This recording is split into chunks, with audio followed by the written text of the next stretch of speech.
আসসালামু আলাইকুম everyone, this is Simran. আপনারা দেখছেন 1 মিলিয়ন ওভারসিজ বিডি। আশা করি সবাই ভালো এবং সুস্থ আছেন। আজকের ভিডিওটি হচ্ছে মলদোভা নিয়ে। ভিডিওর থাম্বনেইল দেখে বুঝতে পারছেন। প্রথমে শুরুতে বলে নিব, আমাদের মলদোভার যে কেবল ফ্যাক্টরির ভ্যাকেন্সিগুলো আছে সেখানে আমাদের মোটামুটি ইংলিশ জানা লোক প্রয়োজন। যারা কম শিক্ষিত আছেন, যারা ইংলিশে কথা বলতে পারেন বা যারা বিদেশ ফেরত ছিলেন, এরকম লোক প্রয়োজন ছিল। এখন আমাদের শুধু আরও একজন আমাদের দরকার। আলহামদুলিল্লাহ আমাদের টোটাল হচ্ছে 4 জন হয়ে গিয়েছে, আর একজন আমাদের দরকার। এবং তারপরেও হচ্ছে যে একজন দরকার, সেটা হচ্ছে আমাদের যে অনেক টাইম দিয়ে দিছে কোম্পানি তা না। যেহেতু আমাদের একটা ভ্যাকেন্সি আছে, ভ্যাকেন্সি থাকা দরকার। তো ওই ভ্যাকেন্সি থ্রু ছাড়া তো আমরা কাজ করতে পারবো না। তো সেই তো ভ্যাকেন্সিটা শেষ হয়ে যাবে আমাদের, এই হয়তো বা সর্বোচ্চ আমরা 4 থেকে 5 দিন সময় পাবো। আর যারা কেবল ফ্যাক্টরিতে হচ্ছে জয়েন করতে চান তাদের অবশ্যই ইংলিশ জানতে হবে। এই কারণে এক ভাই আমার প্রশ্ন করছে যে ভাই, মলদোভা তো ইংলিশ চলে না। তাহলে আমি তারা প্রশ্ন করি, আমি আপনার ভাই প্রশ্ন করি, তাহলে মলদোভা কি বাংলা চলে?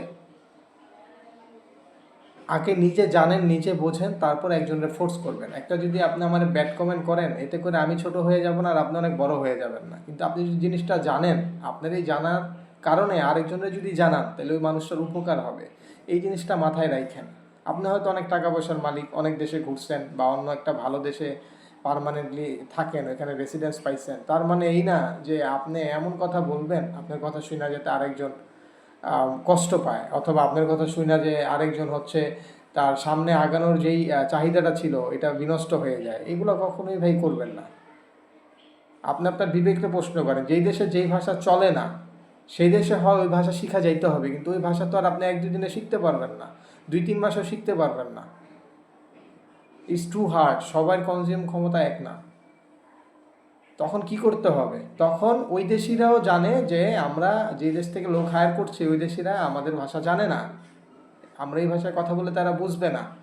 তারপরে হচ্ছে একটা একটা সুযোগ থাকে, সেটা হচ্ছে ইন্টারন্যাশনাল ল্যাঙ্গুয়েজ, ওটা হচ্ছে কি ইংলিশ। তখন এই মলদোভার যারা ওয়ার্কাররা আছে, মলদোভার যারা হচ্ছে আপনার ওইখানকার দায়িত্বে আছে, ইনচার্জরা আছে, তারা যখন আপনাদের কাজের অর্ডার দিবে, আপনাদের বলবে যে এটা আইনা দাও, ওইটা আইনা দাও, সে যতটুকুই ইংলিশ পারুক না কেন অতটুকু ইংলিশে আপনারা বোঝানোর চেষ্টা করবে। কারণ সে জানে, সে যদি তার ভাষায় আপনারা বলে আপনার কিছু বুঝবেন না, কাজের আরও ক্ষতি হবে, আপনি জিনিসটাই করতে পারবেন না। এই কারণে আপনার ইংলিশটা জানা অতি জরুরি যারা মলদোভা যাবেন। আপনি এই ইংলিশটা জানলে কি হবে, আপনি হচ্ছে ও নিজে এতটুকু ইংলিশ জানে অতটুকু আপনার, যেমন can you bring for me that this, হ্যাঁ, can you do this, could you bring for me this or that, এরকম কিছু হচ্ছে বিষয় আছে যেটা হচ্ছে আপনারা তারা যে ভাঙা ভাঙা ইংলিশ পারে, ভাঙা ভাঙে আপনারা বলবে, আপনারও তাহলে বুঝলে ওই ইংলিশটা তাদের ধরতে সুবিধা হবে না, আপনি বুঝতে পারবেন আপনার এটা আনতে বলতেছে ওইটা আনতে বলতেছে, ওইভাবে আপনারা কাজটা দ্রুত করতে পারবেন। কথা বুঝতে পারছেন তো? না জেনেই বললেন না ফাট করে যে মলদোভা ইংলিশ চলে না। প্রয়োজনে সব জায়গায় ইংলিশ চলে, যেহেতু আমরা ওই দেশের ভাষাভাষী লোক না। ঠিক আছে? আচ্ছা, এখন আমাদের ভ্যাকেন্সিটা খুবই সীমিত সময়ের জন্য আছে। তো এর মধ্যে আমাদের যেহেতু আরেকজন লোক লাগবে, যদি কেউ গ্রাফ করতে চান গ্রাফ করতে পারেন। কিন্তু বর্তমানে আরেকটা প্রশ্নের উত্তর আজকে দিয়ে দেবো একসাথে।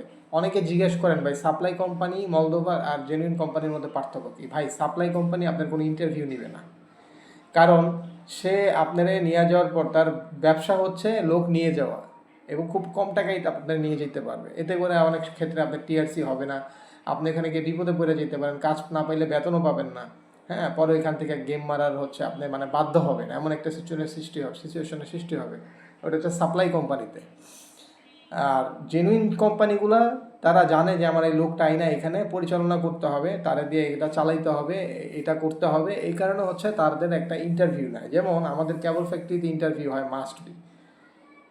ইন্টারভিউটা কি, যে আপনার পাসপোর্টের যেই হচ্ছে বায়োমেট্রিক্স ডিটেলসগুলো আছে এইগুলো আপনার বলতে হবে। যেমন হচ্ছে আমি হচ্ছে আমার নাম এমন, আমার বাবার নাম এমন, আমার পাসপোর্ট নাম্বার এমন, আমি হচ্ছে ওইখানে যাচ্ছি কেবল ফ্যাক্টরির ওয়ার্কার হিসেবে, আমি একজন বাংলাদেশি। এই জিনিসটা যদি বলতে না পারেন তাহলে তো আপনি এখানে গিয়ে টুকটাক ইংলিশ বললেও বুঝবেন না, তাদের সাথে কনভারসেশনও করতে পারবেন না।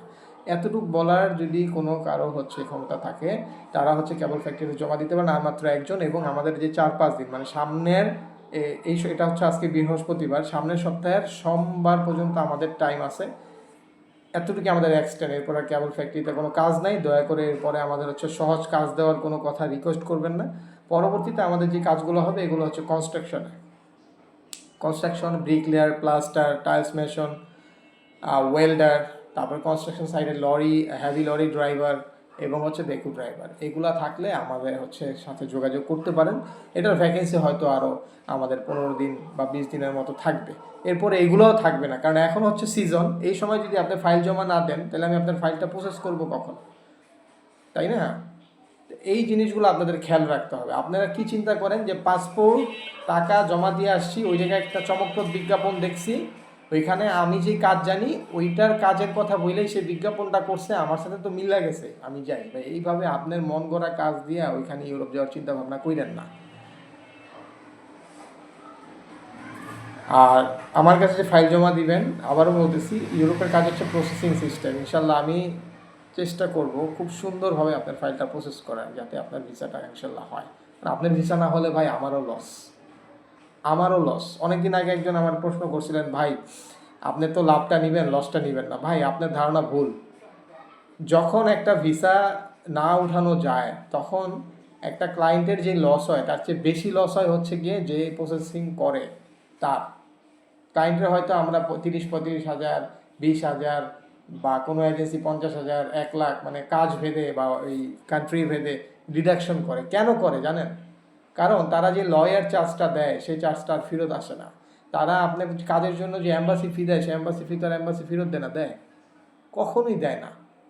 তখন আপনারা হয়তো বা আপনাদের একটা টাকা অ্যামাউন্ট ফেরত দিয়ে আপনি দেখতেছেন যে আপনার অনেক কষ্ট হইতেছেন, না, লস সেও খাইছে। মানে লাভ হইলে তারও লাভ হয়, আবার আপনি তার মাধ্যমে যাইতে পারতেছেন, আপনারও লাভ হয়। আর যখন লস হয় তখন তারও লস হয়, আপনারও লস হয়। আপনার লসটা আপনি সবাই হাইলাইট করতে পারেন যে এরা তো আমার এত ডিডাকশন করে এত টাকা ফেরত দিছে, কিন্তু তাদের লসটা তো তারা আপনারা হাইলাইট করবে না। তারা চিন্তা করবে যে এখানে আমি লস খাইছি, আবার অন্য একটা কাজে আমি ভালো কাজ করলে ওইখান থেকে হয়তো আমার লসটা উঠে আসবে। এটাই হচ্ছে বাস্তবতা। তো না যাই না ভাই, কাউরে কোনো ফোর্স করা এটা ঠিক না। আর আপনারা যদি এতই ভালো জানেন, তাহলে আপনারা কেন আরেকজনের জন্য ভালো কিছু করতেছেন না? আপনারা যদি এতই ভালো জানেন, তাহলে আপনারা কেন আরেকজনের জন্য কনসালটেন্সি করতেছেন না? আপনারা ভালো কিছু করেন, আমার কমেন্টে এসে তখন লেখেন যে ভাই আমি এই ওনার জন্য ভালো কিছু করি, আমি আপনার একটা লাইক দিব, তাই না?